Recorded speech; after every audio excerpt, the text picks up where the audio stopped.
Blades Ramble are proudly supported by our main channel sponsor, My Business Group, a group of brands designed to support owners, leaders and managers in business. If you're looking to grow your business, contact mybusinessgroup.co.uk today for more information or follow the link in the description below. And seeing as this is 3MB, we're proudly sponsored by VMB Auto Centres at Handsworth. They're still offering that amazing deal of 50% off your MOT when you let them know that you're a Rambler. Call them now on 0114 322 4446. Thank you to VMB Auto Centres for their continued support of the Ramble. Blades fans, subscribe to Blades Ramble. Up the Blades.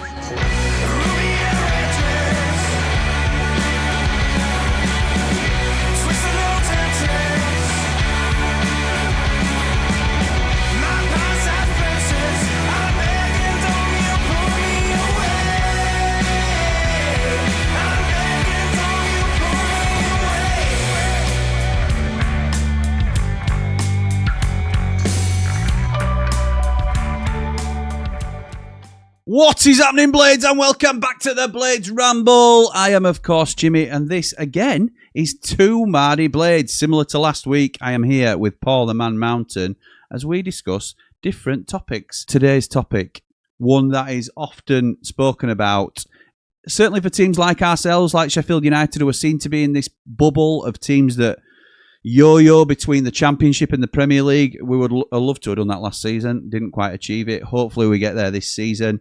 But again, it's always going to be a really difficult task once we get there. And it's becoming more and more a cycle where the three promoted teams get relegated from the Premier League. And then you're hoping that you've got enough the following year to bounce back. Again, we didn't quite do it, but you'd hope that we'd go well again this season. The relegated three from last year, Ipswich, Southampton and Leicester, will likely be the favourites to go back up again this year. A little bit different with Leicester with the points deduction, but you get the drift of what we're talking about. It's become a little bit of a closed group in large circumstances. Sunderland broke the mould last season by coming through and pipping Sheffield United to that third promotion spot. But on the whole, this tends to be what happens with the promotion and relegation from the Premier League and the Championship. So we're here today to discuss if there's any of the three promoted teams that can break this cycle this season, because there's been a lot of positive things said, particularly about Leeds United, but also Burnley had an incredible defensive record in the Championship, and Sunderland have really gone for it already this early in the transfer window. So to help me talk about this, the man who knows who does his research, which is great for this channel because it's something I don't do. But welcoming in, it's the Man Mountain. This is the view from the mountain with a heart so pure it's astounding. Man Mountain, strong and true. What a man, what a view. Man Mountain, how are you doing, pal? Oh, living la vida, Jim. Living la vida. Living la vida. Look, that's twice. That's 2 weeks in a row. You've got your nameplate on. I'm putting mine on now. Look at this. Look at this. Got some nice nameplates now, haven't we? Jimmy, you are saying it as if I have anything to do with any of this, and you didn't put the nameplate on yourself. What are you doing? Yeah. I'm doing that, and oh yeah. I know. Anyway, I know. Anyway. So yeah, it's this one's an interesting one for me because I think it feels a bit like America, doesn't it? Where they have the same teams every year, regardless of what happens.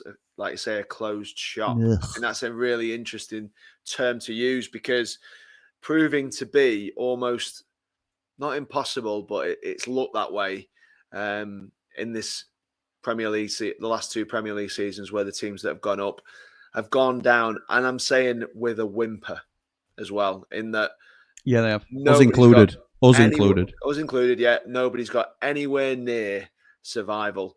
And I think they need to be very careful because I think it affects the integrity of their product as a Premier League world product, if you want, where it's also affecting the Championship. Let's not lie about it. I know Luton, again, the outliers in going up as they did. The outliers certainly in going down as they did with one of the highest budgets in the division. I'm sure the supporters have gone full circle on their ownership who rolled the lauded. dice.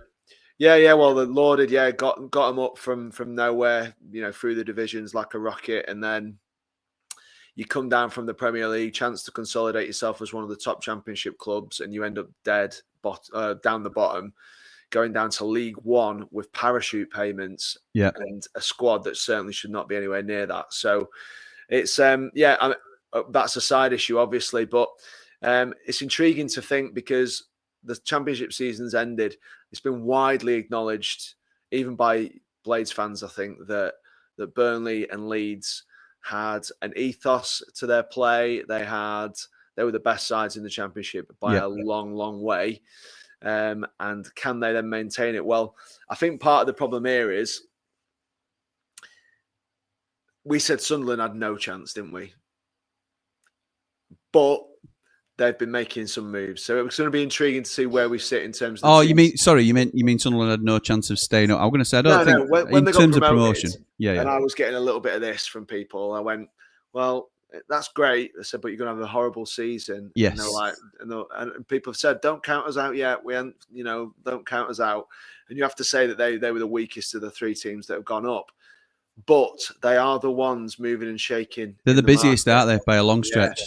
And again, they're signing some unknown quantities. They're signing them for Wedge.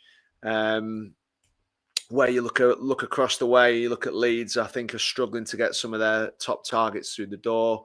And then obviously we'll go through this in a bit more detail with what's happening with Burnley, because I'm starting to fear for them. I thought that Scott Parker did a genius job, the defensive record of that team in this division, and they had a strong group that looks like teams are trying to pick to bits. So we'll have a little look at that. But yeah, so the first of the teams that went up is obviously Leeds United in first place. Their team at the moment, so they went up, and obviously they had some additions to their side from loans in terms of Solomon, who I think was a massive, massive player for them last season. Huge difference maker. He's not through the door yet, is he? I don't think. No. Joe Rothwell, who would come in and add quality, I don't think they've added him to the roster just yet. I don't think they will either. I don't think they will. Is there a reason why you think that?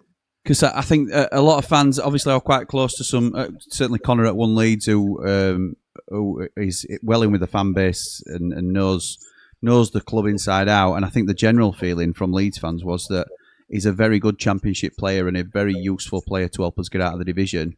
But I think he's about 30-year-old now, and I don't think they saw him as a part of their Premier League plans, to be honest. I might be wrong with that, and obviously Leeds fans, if they're watching, they can feel free to comment and correct me if I'm wrong with that. But I think they will now set their sights a little bit higher than Joe Rothwell, who I think, we could do a lot worse than signing a Joe Rothwell in the Championship this season. As a ball winner and somebody who carries the ball quite well. We stacked in centre midfield, but I think he did a great job for Leeds last year. So yeah, I think they'll move on from Joe Rothwell, but Solomon, I'm sure they would be interested in bringing back. Oh yeah, that's what I thought you were talking about. Man, not Solomon. But no, Joe Rothwell, like you say, I think I like him to Ollie Arblaster really, in terms of like that quality on the ball and being able to spray his passes about. Tanaka obviously had a great season. It'll be intriguing to see how he copes. It will, because I think there's a distinct difference in the styles of play. And when he was pressed, I remember him at Bramall Lane being pressed for that first hour, and I thought he struggled quite badly. And I thought, yeah, he didn't look great against us, did he? No, considering obviously he's a total bargain. I think they had him at a few million quid, didn't they? 3.5, something like that. Really good value. Really good. He's an amazing buy and a great player last season. One of the best in the division, without doubt. I would say that it'd be intriguing to see how he goes this year, because if he can replicate the kind of form and his composure that he's shown in the Championship, it's a completely different level, by the way. But if he can, then they've got obviously a world beater on their hands. They still haven't replaced the goalkeeper, which is a problem. Big problem for them. They will though, won't they? They will, and I need to tread carefully on how I speak about this. I did say, I think halfway through the year, I think I put it to Connor on one of his streams actually, about Nick Pope being a shout for them if the merry-go-round of goalkeepers does happen. If Trafford ended up at Newcastle, I can't see Pope sitting there thinking he's gonna kick his heels and watch this 23-year-old take his spot off him. And again, a great keeper at the level. If they could get him and keep him fit, it'd be a really good addition for Leeds. But again, that's some business that they've still yet to do. They have signed Biol, who's a centre half, who I think is again difficult to judge because we've never seen him before. But the write up on him is pretty good, and I think he adds something to their back line. Do you agree? Or yeah, I'd say so, mate. Again, we don't know much about him, do we? You can only go on what you've read, which we're always loath to do. We'd usually do a bit more work if it were a Sheffield United player, and we've got 6 teams that we're covering today. So it's a case of, from everything that we've heard, it looks like a decent addition. I don't think centre half was necessarily an area that they needed to strengthen per se, because I think Rodon and Strike, however it is you say his name, are a decent partnership. I know some Leeds fans soured on Pascal last season a little bit towards the end, and Rodon sort of came through as their talisman defender. Yeah, he did. He scored a great goal against us, didn't he? But again, they're strengthening, aren't they? And they will continue to do so. I think it's all right for us, because we often come on stream and we panic that there's no action at Bramall Lane. There's not a lot happening at Leeds, but as an outsider looking in, you think they've still got time, and they will spend money that's needed to strengthen that squad. So it's ironic, isn't it, how you can't have that objective view with your own team, but you can with others. So, and it has to be said as well, we're recording this probably 10 days before you're going to see it, because I'm away on holiday. So there may have stuff happened in the market that we talk about today that hasn't happened as we record. So I fully expect Leeds to strengthen. Any chance they steal someone off us? Any one of us? The worry is always Gus for me, and I'm not wavering on the fact that not Cooper. No, I don't think they'll put the money down for Cooper that we want. I don't think they'll put the money down for Gus that we'd want, if I'm honest. I don't think he'll go, but if he goes to anybody domestically, it would be Leeds, I think. So I do not think he'll leave Sheffield United this summer.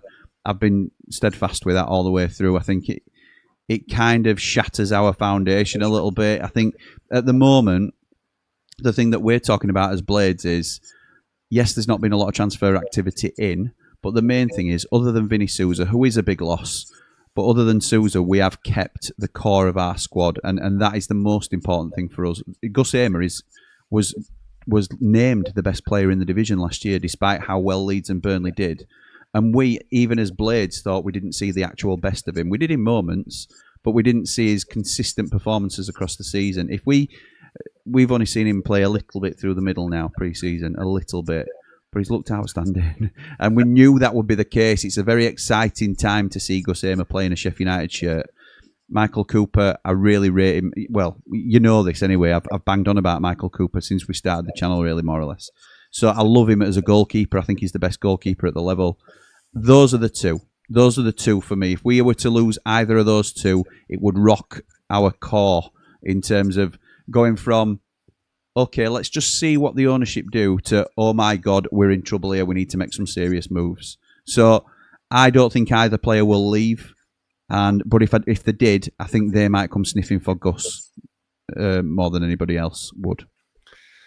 Yeah, I think it'd be interesting. I think they're well covered out wide in obviously Nonto and James. He's not a wide player though, is he? You might argue. Some might argue he can certainly do that job. That's for sure. I think he's an ideal 10. If they don't rate Aronson as the number 10, I think the more that Leeds chew through transfer targets, they'll eventually come to Gus on the list, and it's just how badly do they want him. So at the minute, they've not really got the top targets, which is meant some murmurings are coming out about Gus again.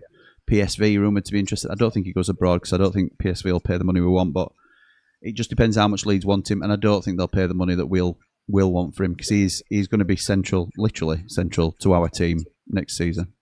Striking position. So Peru, I think there's although despite a very good season, and no disrespect to Joe Peru, he's not enough to be your starting number 9 in a Premier League survival fight, is he? I think he's a decent option that they need to keep hold of. That's for sure. But they need something else. Did I hear a rumor that they were going in for Beto from Everton? Yes, there were. Yeah. It's gone. Seems to have gone quiet. That I don't know whether that's now off the table completely. But I mean, Leeds, I'm probably more qualified to speak about than any other side that we're going to speak on. So, and for me, Joel Peru is. They didn't even know whether he was a 10 or a 9 at the start of the season, and he's done very well. I think he finished top scorer in league. But when you get given so many chances on a play, which Leeds created time after time after time, chances are whoever's playing centre forward for Leeds, if you're half decent, you're going to finish high up in scoring charts because they were the best attacking side in the league by a stretch.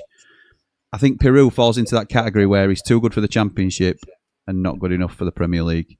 So, and he may prove us wrong. He may go up a level, and that may be the case. But I think they need to improve on him if they're going to have a little bit of firepower. And I think they probably recognise that being linked to players like Beto and other players that would play that sole number 9 in front of Joel Peru. Do you think Beto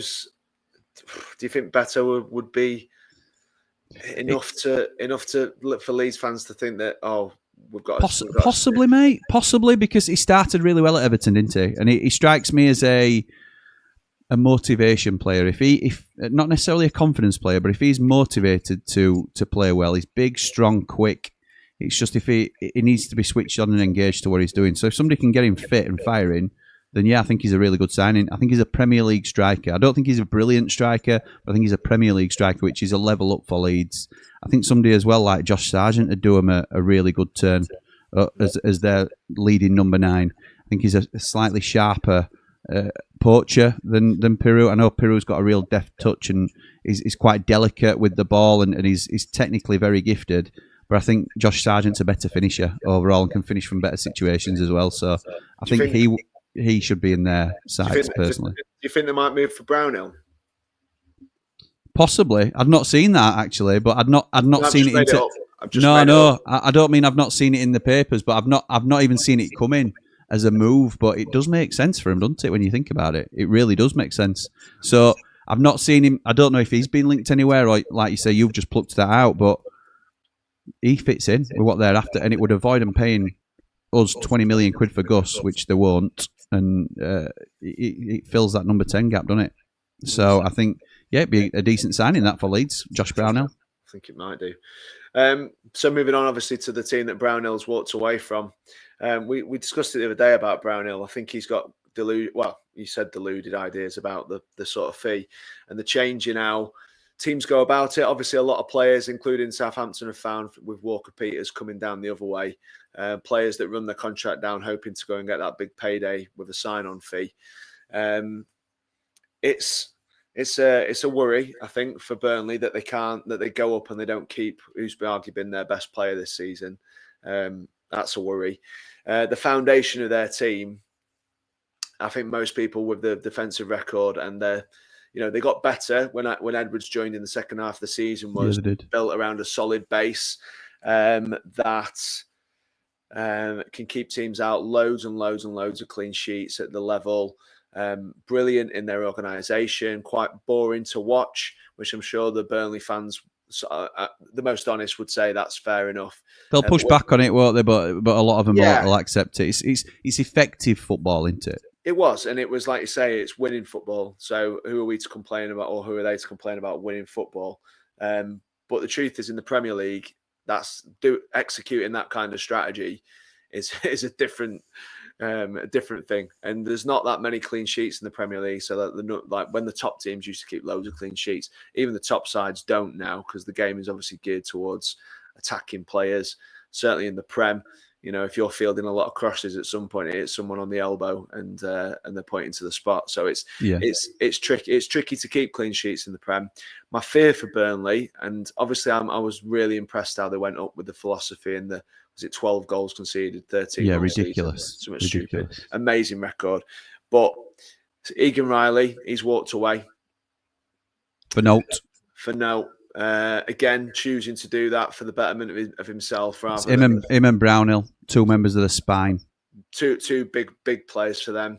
They've got Esteve, who's being sniffed at by Spurs and other really good defender. Top teams sniffing around him. Head likely to get turned, you'd imagine, this is football. This is how this works. And they've slapped 50 million on, which is their player to do what they want with him, I guess. And when you look around the markets, you think that's not outlandish. I think it's a bit rich, No. But it's not outlandish. It is for a championship player.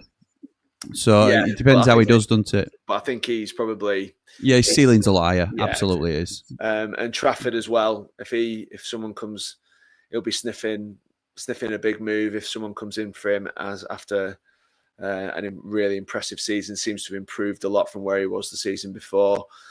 English tax on that as well. England player tax that goes on Trafford. So they might incur a lot of money, but it does rip out the heart of the reason they were impressive in the first place, which means I do fear for them a little bit, because signing players of that ebb who you've brought on and developed that way and have built us into a really strong system that you're taking out of it is a worry.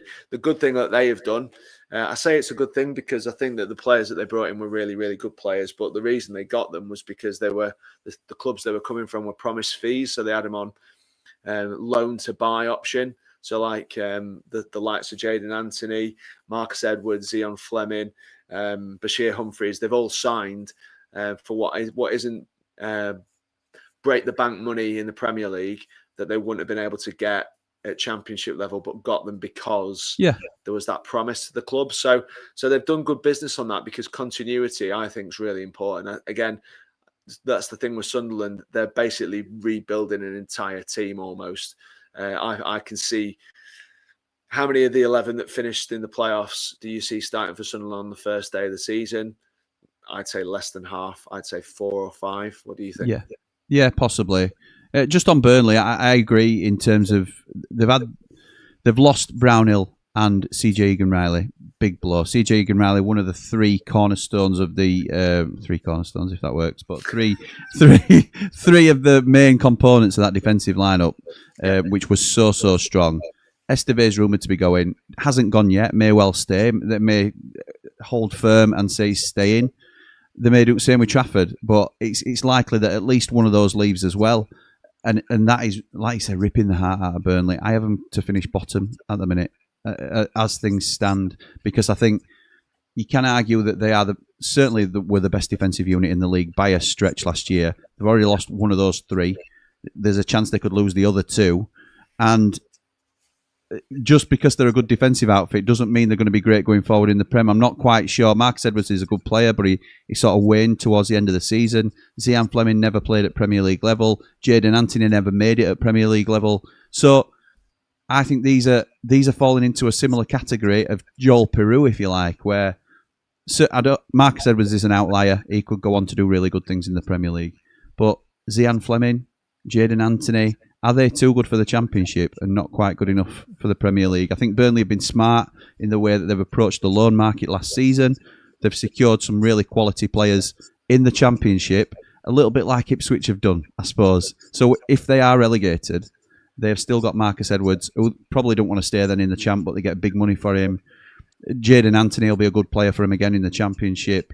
They've still got these sort of Championship-based players, but I think losing Brownhill is a huge blow. Egan-Riley is a huge blow as well, because he played really well for him last season. Probably the least talked about of the 4 players that we've mentioned, really, but did a really quietly good job for Burnley last season without hitting the headlines.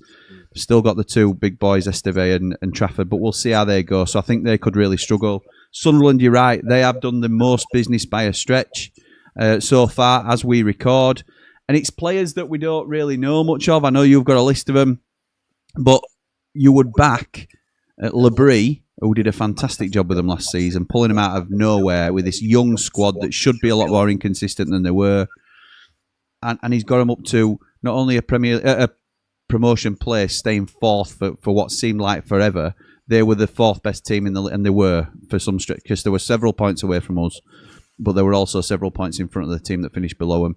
So they were the 4th best team in the league, beat us on the day fair and square, whether we like it or not. We were in a strong position. I'm not going to go over that again. No. But Sunderland, I think, have been very active. And if you're a Sunderland fan, you've got to be really excited about how you're going about your business, because they're not afraid to splash the cash, are they, in an attempt to survive here? I've got to say, I know I saw Connor going on about it. Sunderland are cherry picking Leeds' transfer list. Yes, they are. So they wait for Leeds to move, then they come in and go, bang, we'll have him, and we'll give him this and we'll give him that. So I know, and we know how that feels anyway, Aston Villa. But Yeah. but Birmingham again this season. You raised something there about Regis Labrie, and I just thought, good question here. Of the 3 managers that have been promoted, 100%. who would you have for the Blades? Labrie, every day of the week. Particularly now we know which way we move under this ownership. I think that I have long not been a huge fan of Daniel Farker and Scott Parker. I hadn't liked either of them. What you have to say is they did an absolutely outstanding job, both of them independently last season. So they have hugely gone up in my estimation in terms of the work that they've done and what's nailed onto their CV, and proved me wrong completely. But if you were asking me between the 3, I think I'm not saying Labrie did a better job than those 2, because how can you say 100 points isn't an outstanding return? Because it is. But Sunderland were dealt a different set of cards, and to get them promoted with a really young, high potential squad, but significantly unproven, players like Isidore and Mayenda and these weren't jumping off the page at people last season, and he's got not only got a tune out of them, he's got a real song out of them, and he's got a masterpiece, if you like. Yeah. But they've gone really well. Players like Dennis Sirkin, who went under the radar, they've obviously sold Joe Bellingham for a ridiculous amount of money for the player that he was, and thank God for his surname. A lot of Mackhams will be saying, I'm sure, but Try Hume goes under the radar with a lot of people as the right back. Dan Ballard came back, made a real difference at centre half. They've got Chris Rigg, who's this hugely rated, highly touted young player coming through. They've got some really good players in their ranks already, and now they're going out and dropping 20 million on Diarra and 18 million on this other player and all these sort of things. And it's buying players from Brighton, who we know have got a proven recruitment model. So there's a lot to be excited about for Sunderland, and I think the go-to line for a lot of people is Leeds will be the ones to challenge this cycle of teams that break the mould, and Leeds have got the best chance of staying up. And I wouldn't necessarily say that's wrong, but I think Sunderland will be the dark horses in this race, and do not write them off. I think Burnley are the ones that will struggle the most out of the promoted 3 at the moment, in my opinion. And I've no dog in the fight, so it's not a thing against Burnley, but I think Sunderland have started really well, and I think it'll be interesting to see how they go this summer. I think Sunderland's recruitment as well has been based around the physical. Yes, the physical demands that you talk a lot about this, don't you? And I think there's a lot of merit to it. Yeah, well, Siddiqui and Diarra are the 2 centre mids, and Diarra is known for being a proper athlete. I think he's up and down, never stops. They've added a Dingra, who's been in and out of the Brighton team, and he has an amazing game. He has an off game. One thing he does give him is an outlet on that wing and pace. And no matter how good a defender you are, pace is a problem. Talby, the guy they've got on the other wing as well, is supposed to be rapid, like seriously rapid. So what they're doing is they're giving themselves the physical capability. Isidore's no slouch. What they're going to be looking for is the transition and trying to get on their bike. Obviously with a low block, I'd imagine. But Regis Labrie is one of those managers that likes the team in front of him. So he looks at the team in front of him and likes to play like they did a bit of a number on Coventry. No one really had him to beat Coventry in the playoff. And they did a right number on him. Yeah, they did. Play in a certain way. Not play it, I watched the game. Some would say it was a masterpiece of tactical play. They're not. They looked like they knew their limitations, but they knew where their strengths were. Retain the quality of Enzo Lafay as well, which is a quality operator. That little bit of subtlety and quality on the ball that they're going to need to keep the ball and have players who are brave enough to take the ball under pressure. He's certainly one of those. So in attack, they look all of a sudden like a side with a plan. A bit of a punch, yeah. Yeah, and I think that Labrie likes even to get results at home this season, they're going to have to look at the other side, They're going to have to be very shrewd in how they go about their game, because what we all used to assume is that it was always the emphasis for the home team to go and take the game to the opposition with the home support, and that's not the case anymore. And I think when you're Sunderland, you've got to think about how you're going to defend your box, how you're going to keep the other teams out, which is hard enough anyway. But then can you spring a counter? And it looks like they've got the legs now in this team to worry teams and to nick points that they might not have got before. I've actually gone full circle. I thought when they got promoted, they were going to be the ones that were floundering at the bottom with the lowest points. But they hadn't done any business then, had they, when you were saying that? So no, but I think the business has been so good. I think that's what I mean. Bellingham's been overshot, and they've got obviously that little bit of a kitty with that. They've spent money, 30 million, 25, 20 million, 20 million. Just like they're chucking money around and getting players that people are thinking, hang on a sec, are they gonna be a problem for others? For me, they could be the ones that break the cycle. Really? They could be the ones. It's interesting because at the top of the show, we're saying that we're going to, obviously, this is the main question we're asking. Can any of the three break this cycle? We talked about Leeds, who I think are an obvious ones to sort of highlight. Just talked about Sunderland being the dark horses, really, that might go under the radar slightly. Shouldn't do with the amount they're spending, but now you look at the business they're doing, the squad they already had, that they're complementing really nicely. They could really do something this season. Burnley, I think, are yet to get out of the blocks properly in terms of transfers. So that while they are the slowest to start, I would probably say, or the start further back than the other two, it doesn't mean they're not going to have a good summer, and they may well start to ramp up their business and become more of a powerhouse. At the start of the show, we were saying we're going to talk about 6 teams. So we have got 3 teams, haven't we, mate, that we think might be targeted by these 3 promoted sides as teams they can pull in to this relegation dogfight. And who's the first team you want to go to? Well, I think based on the summer, I think Brentford are obviously they're a small club who have massively overachieved, and we've spoken about Brentford's model and how they go about their business as being exemplary and amazing. And considering where they were 10 years ago, it's quite incredible their rise to the position. But they are losing a lot of the things that make them that team. So in my eyes, Frank has been a massive, massive part of that. The way he operates, the way he gets players in, the way he gets players overperforming, essentially.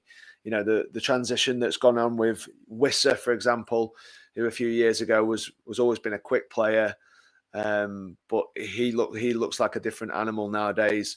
He could go somewhere as well. Bumo, they're holding out for big money, but I believe he will be down the road. Think Man U get him? I think Man U are going to quadruple his money, and I think because so of he that, will end up pushing. And because of that, I think he'll end up going. Yeah, come on then, let's do it. I think they've offered something ballpark to what Brentford are after anyway. I think Brentford's beef is the fact that they've signed Cunha for more money than they were going to get from Bumo, and I think they see him as similar. We want the same or a bit more or whatever, and probably are using that as their case study to argue that they should be paid more money for the player. I think if he's been massive for them. When Tony left, they were worried. He just stepped in like nothing had happened. Yeah, they've lost the skipper, who's gone to Norgaard's gone to Arsenal to be what essentially be a squad player for Arsenal. Yeah, seen the bright lights and gone, I'm having a bit of that. He was a real important player for them. Really, really kept them tight and biting and sitting discipline in that defensive midfield slot.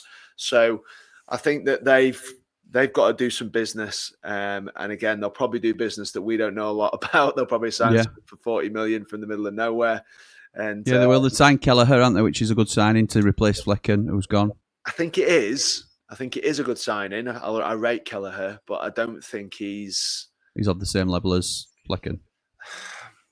Well, he's not, certainly not at the minute. I think he's had some good performances, Kelleher, and I think there's loads of potential there.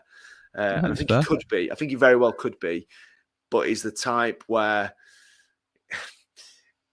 if you had to say, right, we're going to be in a dogfight, he's a good keeper. I'm not going to slag him. He's a really good keeper, but is he enough to go? Oh, I think he'll be a big difference in a shootout. I don't know if he will. So yeah, it'll be what it'll be. But I do think they need to do some business, and it'll need to be very good business because they're going to struggle. And Keith Edwards did this. Keith Edwards, Sheffield United, Blades legend. Yeah, he's nothing to do with going in as manager. But Keith Andrews, who used to be a Blades coach, he's taken over as manager there, Jim. I don't know if you know. And I think that's a huge gamble. I mean, that's the thing for me. That is the kicker for me. That the manager is the most important person at your football club. I don't care how many great players you've got. Obviously, the players do the business on the pitch for you, but the manager is the one that makes everything tick. And they have gambled here, and we don't know which way it's going to go. Keith Andrews, supposedly a very good up and coming coach. Great, that's fantastic, and he could be really well thought of within the game. Could be a masterstroke by Brentford. Could also tank quite easily if things. It's there's little moments. And if one moment in a game don't go his way, that might knock confidence 5%, and then it sort of gives you less of a chance in the next game. And then things start to snowball in football so easily. And the sliding doors moments that can define how you go as a season, I think it's a real risk to appoint Keith Andrews. And I hope he goes well. Obviously, he's been on Blades coaching staff. No reason to sort of not want Brentford to do okay and crack on and appoint these unproven managers and giving them a chance, and that's great. So no issues with that, British and Irish coaches and things, but it's a big gamble. The rumours that Ange were considered for the spot, and they went with Keith Andrews anyway. Ange Postecoglou guarantees he's box office, isn't he? But no, I would have given him a much more fighting chance with a big character and a big name like that at the helm. Personally, I think it smells of budgets. Do you? Well, I don't know. I mean, I'm not their agents, and I don't know what these people are paid. But I'm guaranteeing that Ange Postecoglou. You said that, but how long have they been in Premier League now? 10 years? Mate, but they don't operate on a big budget. Even last season, their budget was right down bottom 5 budget. Well, but their methods have always been to buy cheap, sell higher. And they're doing that, and they've continued to do that. They did it with Ivan Toney. They'll do it with Mbeumo. They might do it with Wissa. And yes, that's a danger every time you sell a top talent because you don't know whether you're going to get the same coming through underneath. But that's their MO, isn't it? And I would assume they're usually net positive in terms of their income. They can't be penny pinching that much, surely. Well, I think they are with that appointment because... Yeah, possibly. Because from a managerial... He's never managed anybody. No. And he was on our books as a coach not that long ago. So I'm saying to you that he will cost them peanuts compared. Of course he will, yeah. A tenth potentially of what they might be paying for someone like Ange from Spurs, who had been on a big deal. So to me, that it's a strange one, and that the players. What they don't need is to lose any more big players. Again, they can replace, but it's hard to replace players like Mbeumo, Wissa. If Wissa goes, if Mbeumo goes, the captain's gone, the manager's gone, who everybody loved. I'm sure their players loved. They've replaced him with one of the coaches. It just feels a little bit. I don't think all of a sudden. I'd be really interested to hear Brentford fans' opinions on this because, and whether they catch this or not, we'll try and make it spread far and wide so that they can if they're interested. But do they trust their model enough now to trust the club are doing the right thing? Because that's really interesting for me as a club who's going through their own transition at the moment from a completely different course of action to what we're previously used to. Brentford have obviously changed over the years into a different recruitment model and sort of whole different foundation and setup to what they used to in years gone by. Yeah. Do they now trust the process enough that they trust the ownership that they are going to get it right, or are they having worries like us outsiders are for them in terms of this could be a cheap appointment, this is certainly a huge risk, So I'd be interested to hear what Burnley fans think on. Brentford fans think on that. It's managing that tide, isn't it? It's managing the feeling at the club because there's good players there. In Damsgaard, they've got Sade up front. They've got good players who play for him. It's just, yeah, I agree, mate. When you go, there goes the manager, there goes your best player, there goes your next goal threat, there goes your captain. Thomas Frank's the big. If they still had Thomas Frank in charge, I don't think they'd be anywhere near this sort of concern. But the fact that he's gone and he's been the club for so long, it's more a case of can they get this next appointment right? And Keith Andrews is a big risk. Who is next on the list, pal, as the potential club that could get drawn into this relegation battle? Well, the Wolves have been flirted with the idea of relegation on and off for the past 5 years. And I think that the loss of Cunha, who pulled them out of it a little bit, I mean, let's have it right. One of the three down here have got to go and get more points than any team has in the last 2-3 years. Yeah, from the Championship, they've got to go and do that to leapfrog any of these other three. But Wolves, for me, Cunha really is a massive difference maker for them, and really pulled them out of trouble. Really important goals. Talisman, weren't it? But they shell their talisman. And Wolves fans, I'm sure, will have something to say with this, but. They've lost Aït-Nouri, they've lost Cunha. They look and feel like a team, or the players have got to go and believe now. And some of the players that they sign have got to come in and hit the ground running if they're going to start getting some points on the board. Because I do fear that with, like a few teams, with a sustained, a good effort, I think the teams going up this year, for me, feel a little bit different in Leeds, and certainly now, almost with Sunderland a little bit, with Burnley as well. Again, don't want to discredit Burnley. They had a real method of playing and a way that I thought, oh, that could be interesting. They've got to add some more to them as well. It'll be intriguing to see how the window pans out for Wolves, but I think they need some big improvements across that side. And it's how the bigger players in that dressing room feel about losing Aït-Nouri and Cunha, because I think they are like talismanic players for them. So I think it's again an interesting transition time, and we might be saying Brentford and Wolves might go and do 150 million in the next 2 weeks, and everybody's like, oh yeah, status quo resumes. But I think they need to do that for the supporters and probably some of the big players in that dressing room. Okay, yeah, I agree. I think you've covered the majority of points there, mate. And the Cunha one is the huge thing. They sort of relied on him significantly last season to pull him out of the mire. Yeah. He's no longer in the picture. Yeah. Nor is Tommy Doyle, which is a huge loss for Wolves, who they have not given the proper respect. So shout out Tommy Doyle, we all love you. Right, who is the third and probably most surprising of the teams that we've got that could get pulled into this battle, mate? Well, again, I just want to mention Everton under Moisey going into the new stadium. I think they'll be a lot more secure with him at the helm. Agreed. Fine. I think the worrying one, and also while we're caveating it, I don't think Bournemouth will go as well next year either. I think they might. I don't think they'll struggle for relegation, but I don't think they'll have the same season that they had this year. No, I agree. I think that the one that I fear for a little bit is Palace. They've had the best season they've ever had. There's a little bit of a danger for me that some of them start to believe the hype. I think they've relied a lot on some players, namely Eze, who I think will go. With the big London sides, Tottenham and Arsenal, gunning for them. It'll be Arsenal, I think, now. Gibbs White will go to Tottenham, I think, and Arsenal will use that to get Eze. That's just my opinion. Mateta will get a big move, and I can see him going somewhere. Wharton. Sorry? Wharton.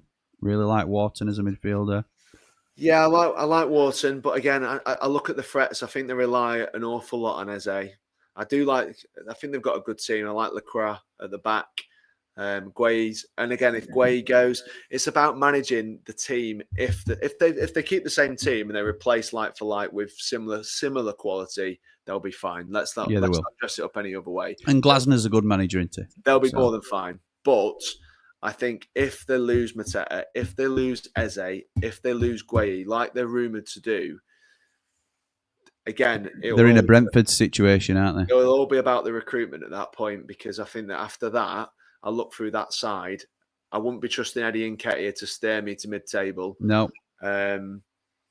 I think they've got good players at the back. Munoz at the back as well is really good on the right. I just feel like this, if they rip the art out of that team, they're a different team. Again, I think that if Leeds, Burnley, and Sunderland make the same fist of it as the last 6, then they're fine anyway. Even if they lose those 3, I think they'll be fine. But I think that they are a club at the minute who it could all change very quickly. Do you think they've peaked? Is that what we're saying, really? That they've peaked at the moment, and this is the prime time that they could get picked off in terms of their best players, because they're now spotlighted more than before. They've just won the FA Cup, obviously. They beat Man City in the final. Yeah. They've had all this trouble around the European spot. That's not to be forgotten that they will be in a European campaign as well, which can often affect a domestic season. So there's all sorts of things to consider here. I think it's, and I know you do as well, really, but they are like the 6th most likely team to get relegated. I think it is probably a stretch too far to say that Palace will get relegated. No. But I think what we're seriously saying is, don't expect them to go as well as they did last season. And they could, if they get picked off like they're expected to, it might be difficult for them this season. I think, to finish off, mate, we're probably better saying, who do you think gets relegated from the Premier League next season when all's said and done? I think you've said Burnley, you think might finish bottom of the pile. Yep. I think the losses of players, and I just feel like it's going to be too hard to do what they did last year. And I think certainly if Esteve and Trafford go, I just cannot see anything but bottom for them. I agree. After that, where as I sit here now, I think it could be Wolves. Really? Yeah, I think the Wolves might have ran out of talisman potentially to save the season. So I think it could be Wolves next. And then I think I'm not gonna tie any colours to any masts, but I think it could. Yeah, what? I honestly believe it could be. I think Sunderland or Leeds could survive. I need a name from you, mate. I need a name from you. Who's going down with Wolves and Burnley? Sunderland. I'm going, because the question is, can the promoted sides avoid the drop? I think they can. Will they do? Is a different question altogether. I think all 3 go back down. But I think it's going to be a lot closer than it has been on seasons gone by. And I think Wolves going down would not shock me at all. I think Wolves are probably the most likely of the 3 Premier League stalwarts that we've discussed to fall away. And just to sort of quantify that with numbers, as we record today, the Leeds United squad, by transfer market in terms of the market value of the clubs, Leeds United's squad is valued at £234 million. Burnley's squad is valued at £227 million. Sorry, these are euros. Sunderland's squad is valued at €222 million. All really high amounts, but that's quantifying what their squads are worth by the players in accordance to loads of stats across the board that Transfer Market utilise. So take it with a pinch of salt, but it just gives you a general opinion. Wolves squad, who we are saying is most likely to struggle, €312 million. So they are, it's Leeds at 234 and Wolves are at 312. So that is €80 million that are in the difference of the squad value.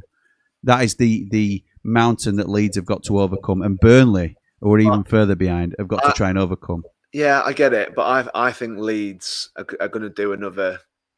They could go again. Yeah, I think they're going to do. They're still going to do at least another 75 million quid, for me. They've got to do, mate. They've got to do, and that's what you've got to do in this league to try and give yourself half a chance. And that will bring them closer to the Wolves squad value and a closer playing field. And that's what we're all doing. These are obviously just rough guides, but on that premise, Brentford, 442 million euros is their squad worth. That is double that of Sunderland's squad value, and very close to double of Burnley's. And Crystal Palace, 461 million euros, double that of Leeds United nearly in terms of squad value. And like you say, there's big players in there that will likely, certainly one or two are likely to get picked off. I think Eze probably goes, and that sort of thing. But they will then hopefully spend that money and replace them. Yeah. So it's a huge ask for any team coming up to the Premier League. We all know that. I think this season, of the last 3 seasons, this is the season where, certainly at the moment, Leeds or Sunderland could break the mould. And I think Wolves have got to be their main target. And they won't be too far away. I think it might just be a step too far to say that they'll survive, they'll break the mould completely. You think they might, mate? You think they might, and that's fair play. So, anything else you want to say, mate, as we wrap up on this 2 Mardy Blades? No, it's exciting to see what's going to happen with the by the end of the window. This might be a completely different list. Yeah, it could be. Certainly the 3 Prem teams, but yeah, I mean, I think it's a good thing. Like you say, the odds are that you're right. The odds are that the 3 go up, that come down again. But I think it'd be sad for English football if that's what this ends up being. I agree. I agree, mate. So let us know in the comments whether you agree with us. It might be team dependent. I understand that. If you're Blades watching, what do you think in terms of which teams have got the most likelihood of staying up? Have a Leeds or a Sunderland got enough, or do you think they'll have enough by the end of the window, or do you just think the Premier League's like 17 are just too strong to get dragged into that these days, which, again, like Paul says, is a crying shame. So thank you to everybody for watching. Get your comments in down below. Thanks for all you that join in on a regular basis. But for now, come on, you red and white wizards. Up the Blades.